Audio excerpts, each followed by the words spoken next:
here's what I want to do is last week we made a deposit. I began to talk to you all about something that's really, really important. Something that's about regarding health. And I told you all that we're going to spend a few weeks talking about health because I want you to not only finish 2019 strong, but I want you to also to be prepared, not just for 2020, but for the rest of your life. Amen. I don't want to give you a word just for a week. I want to give you a word that can alter your life. To give you the practicality of this, you can literally take this, walk out of this room, apply it, and reap the fruit. Anybody with that? With that? Cool. So I just want to teach God's word today. Y'all okay with that? So I may not raise my voice, I may not all that, you may not jump shot over chairs and all that, but you're gonna leave it. Man, he's here. Alright? Let's do this. I wanna read something to you here. Our primary verse over the next few weeks is this. And you all may have heard this before. You were here last week, you heard it last week. It comes from 3 John chapter 1, verse 2. 3 John only has one chapter, so it's 3 John chapter 1, verse 2. And that verse says this. This is the foundation of what we're walking through. It says, "Beloved, I pray that all may go well with you, and that you may be in good health as it goes with your soul." New King James Version says, "Beloved, I pray that you may prosper in all things and be in health just as your soul prospers." Which means this, is that just as your faith and your spirituality is growing and we feed that part of us, he says, I want you to grow forward in all areas of your life. In other words, I want your physical temple to be healthy enough to carry out the calling on your life. I want your financial stewardship to be in the place to carry out the calling on your life. All these things work together, right? How many have ever noticed this before? Is that when you step into a room or go to work, whatever else it is, you aren't just bringing your work ethic, you are bringing what happened at home, you are bringing your mind, health challenges, your finance, whatever's going on, you're bringing all that into the atmosphere. And don't let 30, 40, 50, 100, 500 you all be in the same space. Yes, amen. So you may walk in with all those confidence, like, hello, how are you doing? I'm doing well, you're doing good, you're doing great. How are you doing? I'm wonderful and amazing. Yeah. But in your head, you're doing all these other things. I want us to grow to a place that we recognize that I am growing healthier in every area of my life, just as my soul is prospering. God, we thank you, God, we love you, and I adore you. In Jesus' name, amen. Amen. Thank you, John. Thank you. Again, that verse is our key verse, and I want you all to know this, is that the reason some feel like this topic is very sketchy when it comes to church. I don't think that it should be. I think the reason why this particular subject, we're going to deal with various forms of health, but today regarding our financial health, I think the reason why it's become unfamiliar, not familiar, but kind of a sketchy subject is because people have used it to manipulate people. So there are some very biblical principles that we are to apply to our life as disciples of Jesus Christ. It's when those things get manipulated and deceived and trying to pull the cover over people's heads and hide things and be sneaky. That's when we get into trouble, right? But this is not that church. This is a church where we're going to walk through the Word of God, apply it, and reap the benefits of it. I ended last week with these words, letting you all know that this church is entering into this place. We're coming to better financial health personally. And we're going to see over the next 6 to 12 months, I'm believing this, we're going to see people collectively pay off 10, $50, $75, $100,000 of debt. I believe that. And I told you all last week, and this is not something the church is doing to get out of debt, because this church owes no one. We don't have any debt. So this is not us manipulating you to get money. No. We want something that's for you. Okay? We all good now? We all good? And so here's with that. I wanna go into this deeper. Somebody sent me a message earlier in the week, because I made a statement last week that after college that I had plastic surgery. I said plastic surgery. And when I said plastic surgery, I was not speaking about my physical makeup. I told you all last week when I said on plastic surgery, what I was saying was that I cut up the plastic card, the credit card. So I had plastic surgery by removing those things from my life. And someone said to me, "This like, Pastor, do you think I can do that too?" I said, absolutely. It requires an altered way of thinking when we recognize I don't want debt to be this thing that holds me back from walking into what God's called me to walk into. I also mentioned this, is that many times that convenience is costing us. Can you imagine this? When you go to the convenience store versus the grocery store, you pay more at the convenience store than you do at the grocery store for the same item. Why? Because of the convenience of getting in and getting out. Fast food, drive-thrus, the convenience of the food, it could be something that's hurting our body, but because it's convenient, we access it. I don't know about you, but I don't want something that's convenient to kill me. I don't want something that's convenient to shorten the life that I know God has planned for my life. So we're going to get free in the area of our health and move forward when it comes to this financial area of our life. I shared it with you all last week. This as well, but I'll get into our text for today, is that over 50% of those who live in America live paycheck to paycheck. Over 50% of Americans live paycheck to paycheck. That means if they were to miss one, maybe two paychecks, they would be utterly in trouble. I also shared that over 74% of people carry a credit card balance. And they average over 5 credit cards per household. The average balance on those cards are at least $8,000 with an interest rate of 18% or more. Do you know how long it would take you to pay this thing off if you pay minimum payments?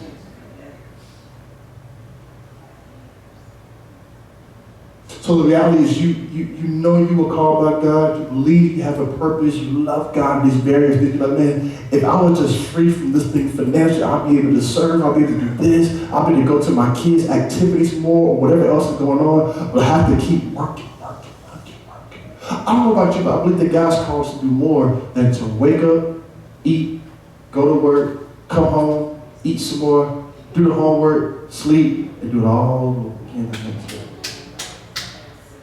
You cannot tell me that God, listen, breathed you into the earth, created you to come and work for your company for 50 years. You can't tell me that. You can't tell me that of all the things that God wants to do, he called you to do that only? There's absolutely no way.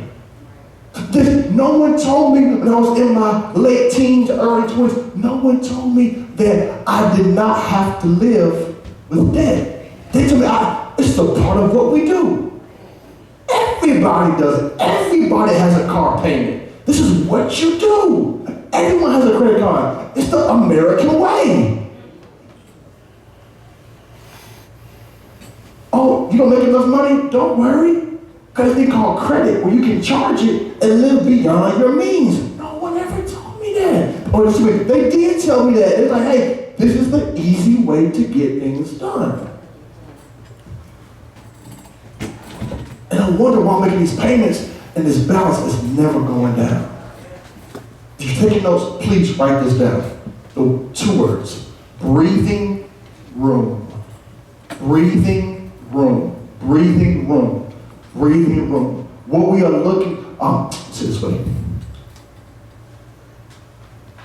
We have two action steps when it comes to this. One is we have to stop the bleeding, which is, or mine was the plastic surgery. I had to stop the bleeding. I had to stop spending, stop that, right? And then create some breathing room. Okay? I don't know about you, but I don't want to live paycheck to paycheck. Anybody know? I want to be like, no, I don't want. So in other words, what you're saying is, I need some breathing room. Anybody say, can anybody admit you want some breathing room? Anybody? Okay? So the breathing room is this gap. It's between where you are and where you ought to be. Here it is. You ever got a promotion at work, and then you got excited, and you began to spend more when your income went up? And you told yourself this myth that says, I deserve it. I deserve to go from a hoopty to a BMW. I deserve it. I work hard. I want to look good. I want to pull up at the light and everybody keep their eyes like, whoopty whoop, what? I deserve this. We're driven by our lifestyle as opposed to be driven by a written cash flow plan. In other words, a budget. Oh, Pastor, don't say that. Like, budget is like the same area of diet. Right? You hear diet, you're like, I know I should, but because now you're trying to tell me what I can eat and not eat, and I'm not really about that. Right? We don't like people trying to control us. Like, I like what I like. Right? Budget, we're like, it's another area. That means I'm gonna follow a plan. I don't really I like freedom. You know, I just spend what I spend. Some of us have no idea what we're spending and where it's going. All we know is we first get paid, we blow it, and by the end of it, we eat peanut butter and jelly sandwiches trying to get by. Waiting for the next paycheck. Waiting to go to work to exchange time for money. And if you aren't careful, you remain in this thing called the rat race or the cycle forever, trying to get by in an area that God called you to get over. There's a different way of doing things that I want to begin to share with you that will change your life forever. Listen to me. Here it is. How many would admit, don't say anything you don't believe this, that bill paying time is one of your biggest frustrations?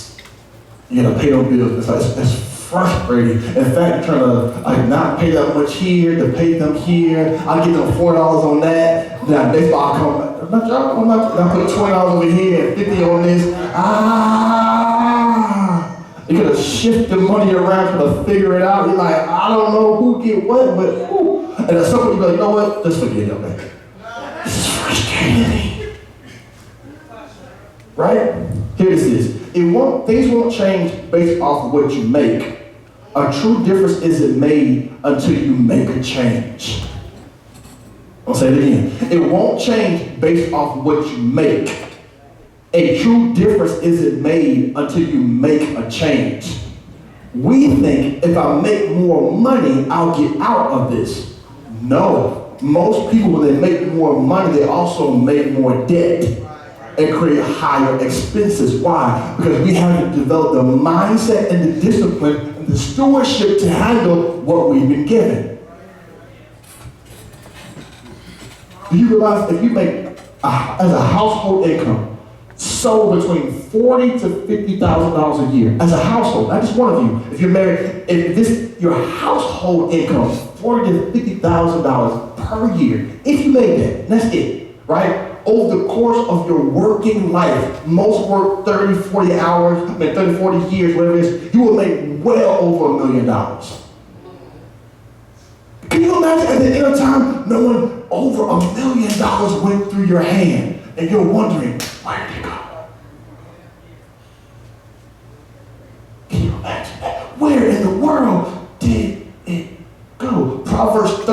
22 says, a good man leaves an inheritance to his children's children.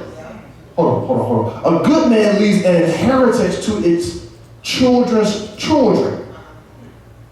Which means you should be positioning yourself financially so that your children's children can eat off of what you are doing now. Are you listening to this? This is a whole different mindset right here, because we've grown up, hey, I make it, I eat it. I make it, I eat it. I make it, I eat it. I have nothing left. It'd be cool maybe if you say, hey, this is for your children. We'd be like, okay, I can eat too. But no, he says your children's children. Can I tell you something here real quick? Help you out? Listen, Chris. Your children's children are not going to be to eat off of your paycheck right now. Which means this, your resources have to be positioned in a way that they grow and expand even when you're dead. Yes, amen. Amen. So catch that? I have to put my money into something that will increase in value even when I'm gone. Okay, this is totally different. This is totally different. Someone, listen, y'all, they used to laugh at me because I was driving a 2001 Honda Accord in like 2008, 2009. They're like, you still driving that? I was like, yeah. You still driving that? I was like, yep. Yeah, how many miles? 200,000. You still driving that? Driving their Mercedes and they bit and they, you still driving that? Yeah, I am. Why? I don't have no payments. I'm not stressing over this. And the money that I would be putting into that, I bought my first house at 24 years old. So the money I could be paying towards that car and driving, that's I put towards something that goes up in value. And then when I'm gone, it can go to my wife and my children. And I can do that over and over and over again. Okay? What in the world, Pastor, does this have to do with my faith? Everything. Because one of the greatest threats, if not the greatest threat against your faith, is how you steward the resource that you have. You cannot serve both God and mammon, says Luke 16. You cannot serve both God and money. Now, no one would admit, oh yeah, I'm serving money. No. We wouldn't say that, but our actions, our checkbook, and our time says it is so. We say we love God with our mouth, but our heart is tied to something that says, to work I must go, to work I must go, to work I must go.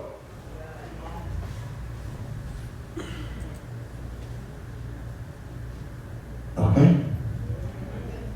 Last week I told you this. Define your means. Live within your means. Then expand your means.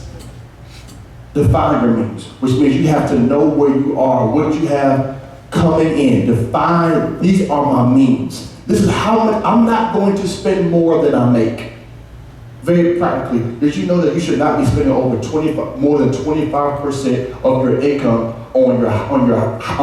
for your mortgage or rent? You should not be spending over 25% of how much you make on your house or your rent. If you are, you are overspending in that area. Overspending.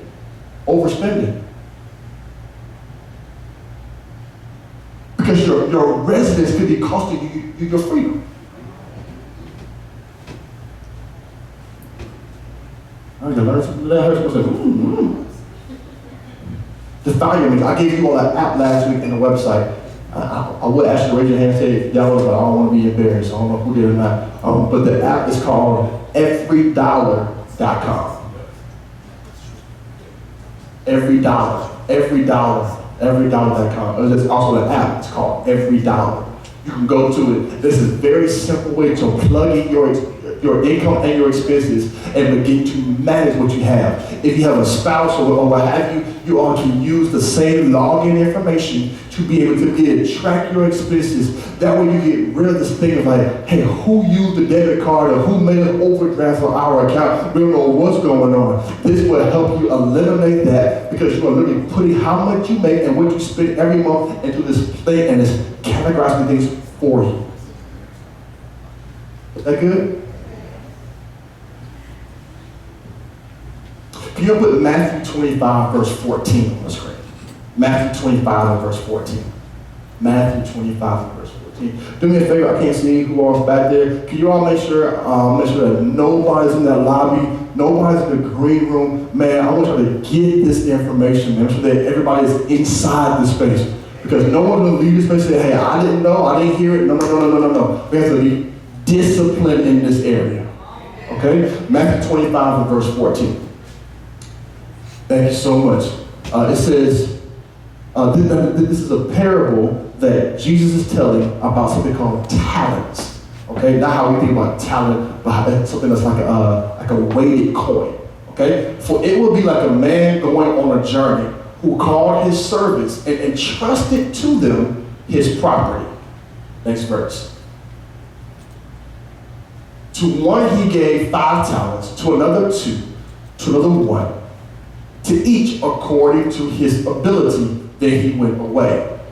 Okay? So this owner is having his servants manage his stuff.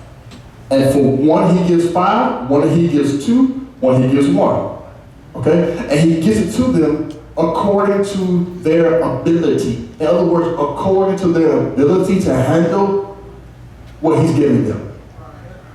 So the one who has 1 can't be jealous of the one who has 5 because that's on his ability to handle. So some of you stop saying, God, I wish you'd give me $1 million. God's like, boo-boo, you can't hardly handle 10,000. $1 million gonna wreck your life. Right? So they're like, oh, I can handle it. Oh, no. Let me help you real quick. When you make that kind of money, you got crazy taxes. You got people who coming for you. People sending you death threats. People who suing you. People who... It's a whole different level. You mad because they're talking about you on the ground. How you gonna handle them blaspheming your name? It's a whole different world. So God gives you what you need with your ability to handle it. Right? Keep going. Verse 16 says this. It says, he who received the 5 talents went at once. He went immediately. And he traded with them, and he made 5 talents more. He had 5, he went immediately. He went to work, traded, and made 5 more. That's good. Next verse. So also he who had the 2 talents made 2 talents more. The one who has 2, the same thing. He took his 2 and he doubled what he was given. Next verse. 18. But he who had received the 1 talent went and dug in the ground and hid his master's money. What in the world's going on? Keep going.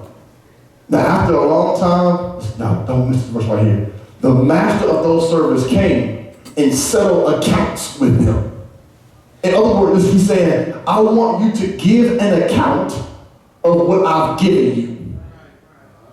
Question. We're the servant. God is the owner. What if God came to you right now, November 10, 2019, and asked you, okay, give an account of what you've been doing? Question, if you were the CEO of your finances and how you're managing them, would you hire or fire yourself?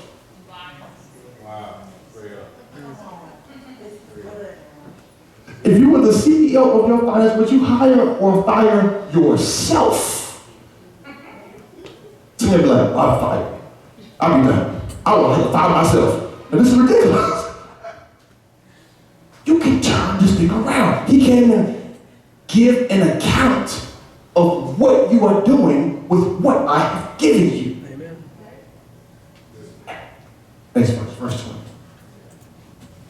And he who had received the 5 talents came forward, bringing 5 talents more, saying, Master, you delivered to me 5 talents. Here you go, here. I have made 5 talents more.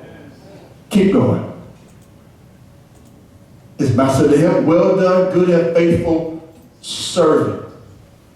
No, pause real quick. No, look at this, well done, good and faithful servant. Notice he doesn't say, well done, good and super smart servant.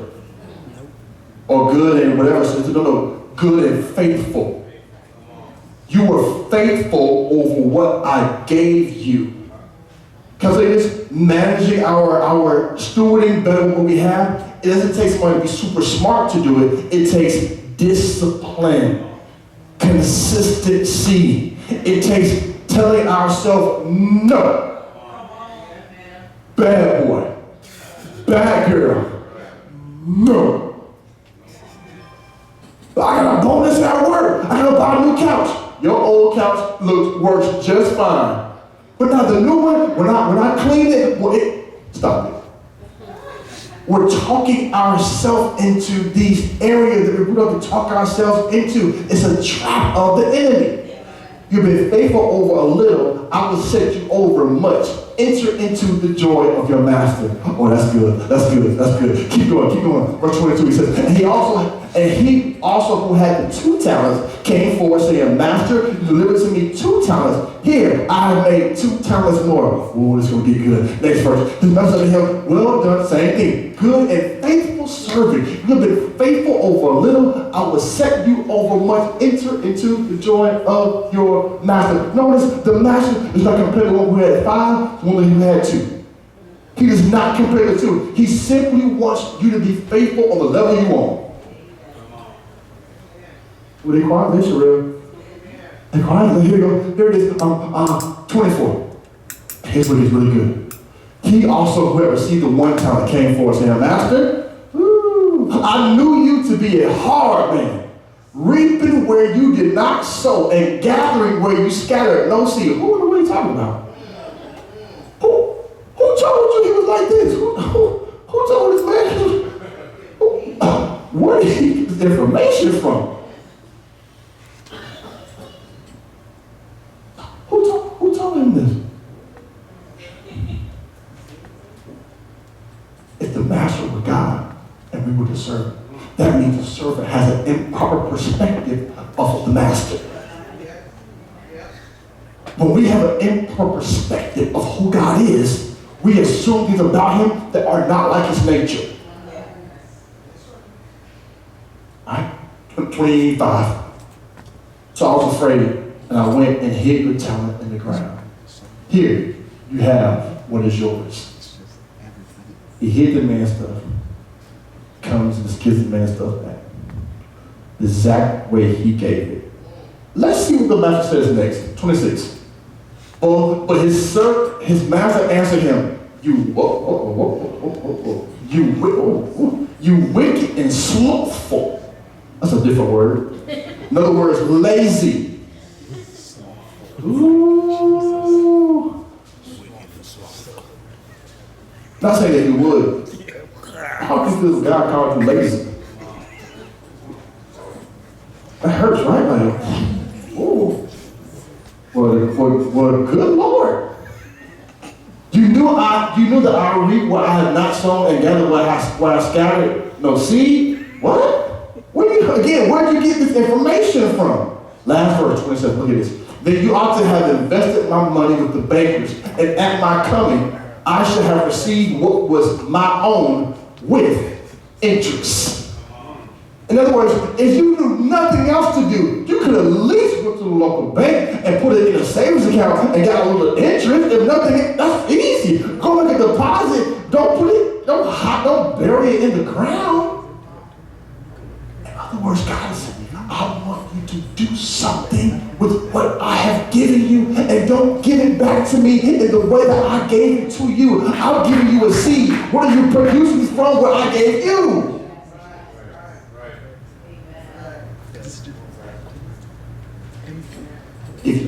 If you gave me,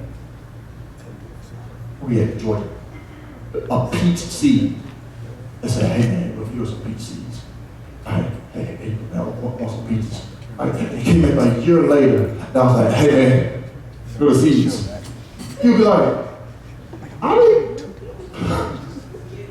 I didn't give you this to give me back. Like, I gave it to you because now I'm hungry, but because you mismanaged what I gave you, now you can't feed.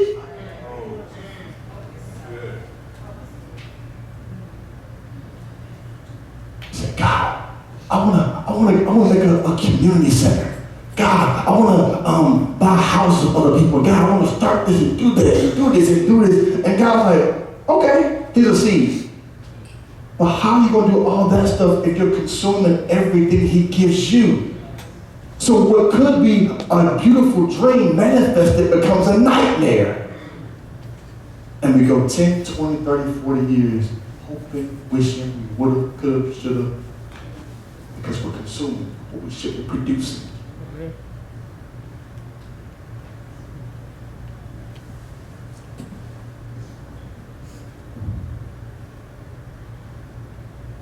I'm not coming for you.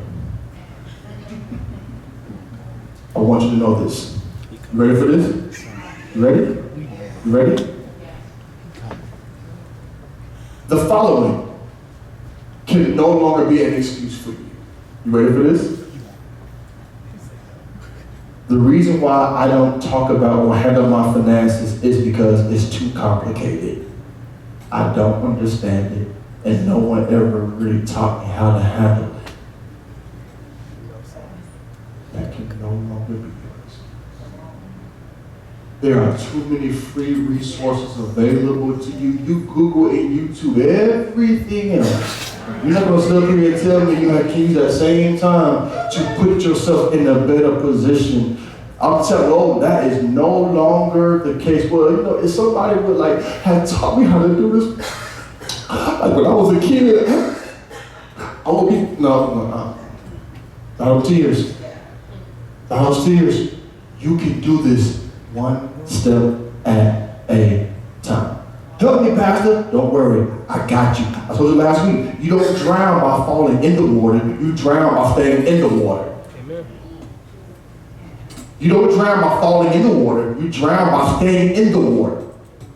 Debt is the water. You don't drown in debt by falling in it. Right now you're falling in it. You're only stuck or drowned if you stay in it.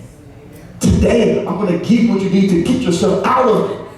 One step at a time. Here's the first one. Y'all ready? Someone say, game changer. Game changer. Someone say, game changer. Game changer. Here it is. The very first thing. It sounds simple, but it's major. Please write it down. Very first thing. Three words. Make a decision.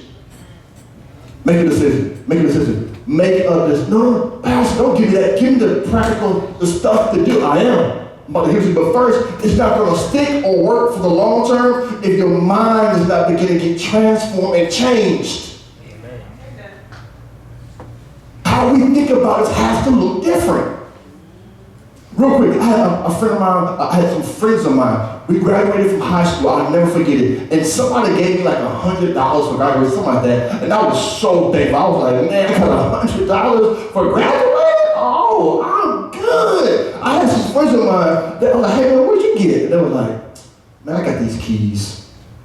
And I was like, keys to a car? Someone was like, you got keys to a car? I'm like, yo, man, that's what's up. Some of my other friends were like, oh, what'd you get? I got some keys too. Keys to what?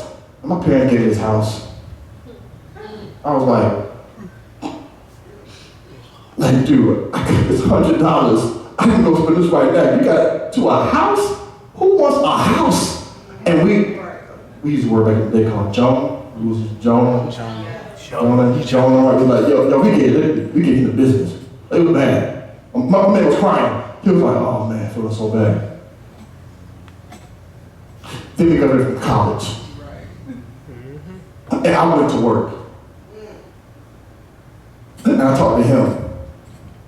And he said, hey man. I said, what's up? He said, you remember what you did to me 4 years ago?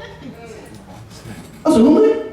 And you remember? You was out on me? Yeah. Remember that? I'm like, yeah, I remember that. Did you know? His parents paid off a house and gave it to him. So that after graduation, he could live in a home with no debt.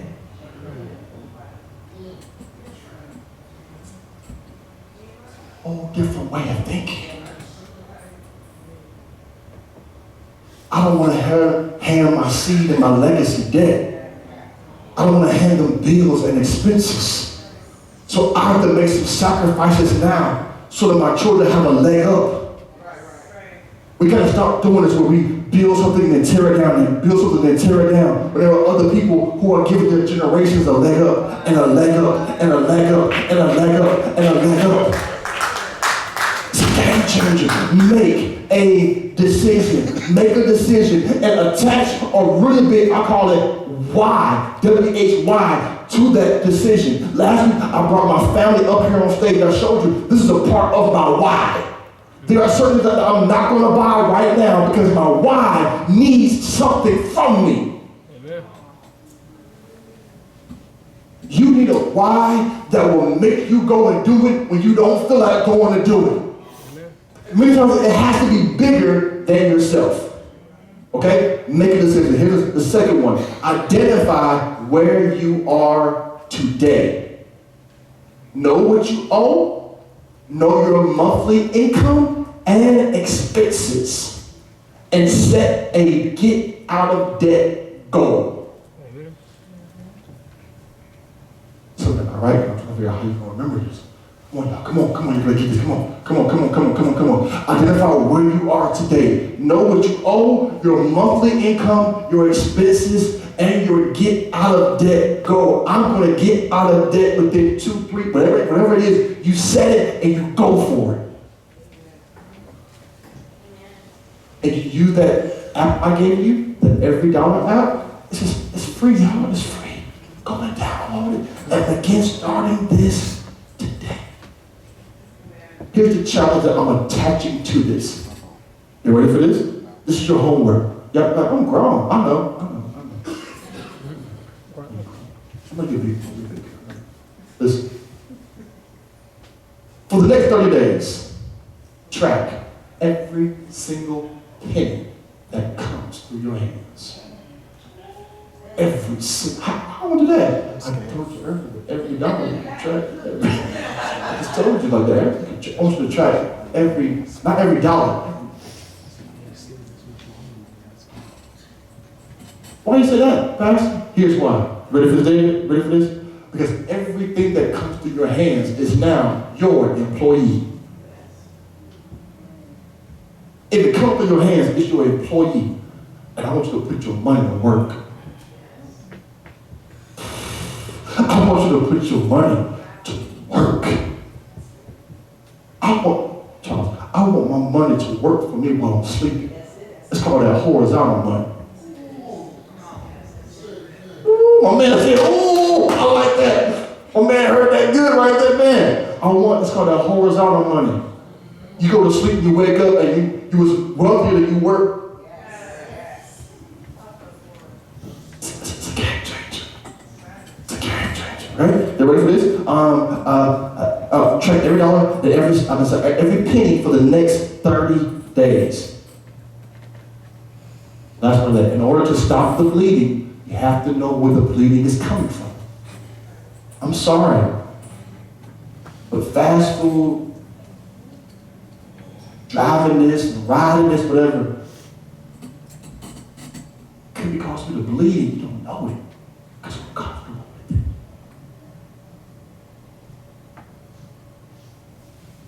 Here's the last one. Get a written game plan and attach a financial goal. Get a written game plan and attach a financial goal. How did that, Pastor? Earlier, everydollar.com. Y'all get it now? Go to the app, download the app, and go to work. The Bible says, a prudent or wise person foresees danger and takes precautions. The simpleton goes blindly on and suffers the consequences. A prudent or wise person foresees danger and takes precautions. That's what a written game plan does. You are planning for what's coming. So you cannot sit up here and tell me in January, Pastor, I spent too much money on Christmas. Wait a minute. Christmas comes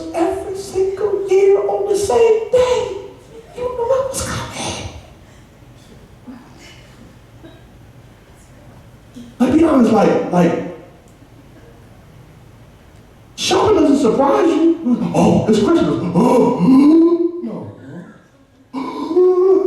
It's the Christmas now? No.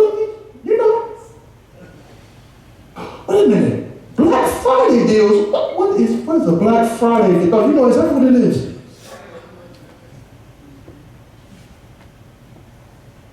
They're planning, scheming, game planning to get your money. And we're welcoming it every single year. And then in January, walk around talking about, this my year, this my year, this my year. I'm gonna do it this year. No, it's not. No, you're not. Stop saying that. You're not. It's gonna be the same thing as last year if you don't make a decision to make change. Okay? A secret. Every year can be your year. Every year, you're going to get some wins, some losses, man. I'm going to lose some people. I'm going to go through. It's every year.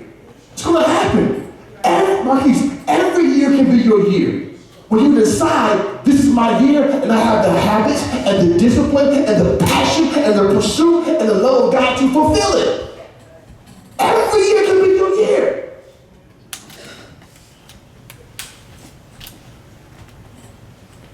Here's your last verse, and I have to stand after this.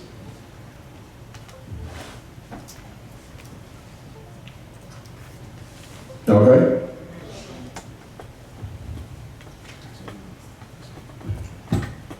Proverbs 6, verse 5.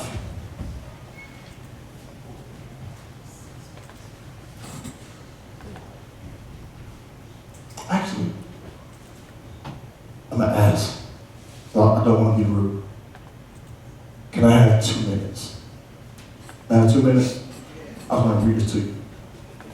Gentlemen, can you go back to verse 1? Proverbs 6, verse 1. Look at this. My son, talk to us. If you have put up security for your neighbor, have given your pledge for a stranger.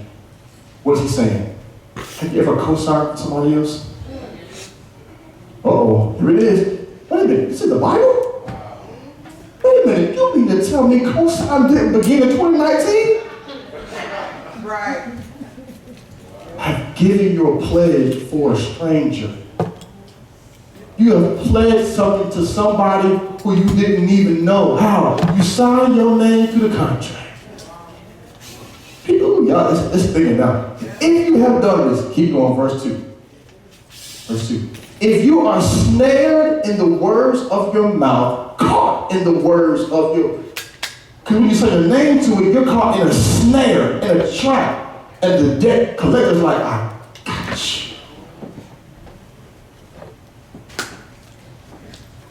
Go enjoy your new car. Go ahead and enjoy it. Test drive it. Let it feel real good. Because as soon as you drop off the lot, it's going to leave you to lose 28% of its value. Go ahead and enjoy it. Have a nice day. Verse 3. Then do this. Here's the action part. He says, do this, my son, and save yourself. For you have come into the hand of your neighbor. Look at this. Go. Hasten. That means quickly. Go do it now. And plead urgently with your neighbor. Keep going. Give your eyes no sleep and your eyelids no slumber. He's not saying don't physically go to sleep. What he's saying is, don't be sleeping on the fact that you're stuck. He's saying, go for it and get yourself free. And the previous verse says, go up to your person and beg them to plead you have to. Let me out of this. Let me out of this. Let's talk practical. Y'all ready for this? Yeah. Tomorrow, Tuesday, Wednesday, whatever it is, call your credit card company and say, hey, I want a reduction in my interest rate. You what? I want a reduction in my interest rate.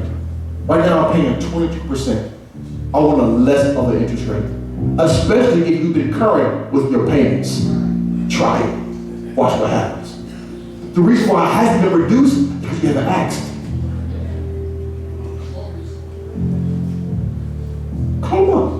reduction in country. Talk to him. Negotiate. I've been faithful for 2 years. Whatever, go to him. It's gonna blow your mind what happens. Last verse 5. You can go ahead and stand. Please stand. Please stand. Save yourself like a gazelle from the hand of the hunter, like a bird from the hand of the fowler. Chris, Ned, he says, save yourself like a gazelle from the hand of the hunter. You ever seen the Discovery Channel? And that gazelle be zigzagging and they try to get it. That gazelle be moving. Oh, he be ducking. He knows I'm dinner. And you want to eat.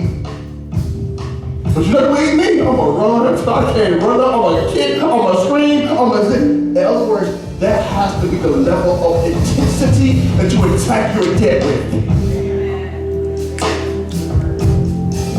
I want this so bad, I'm not going to sleep well until I get out of this. And when I get out of this, I'm going to sleep like a baby.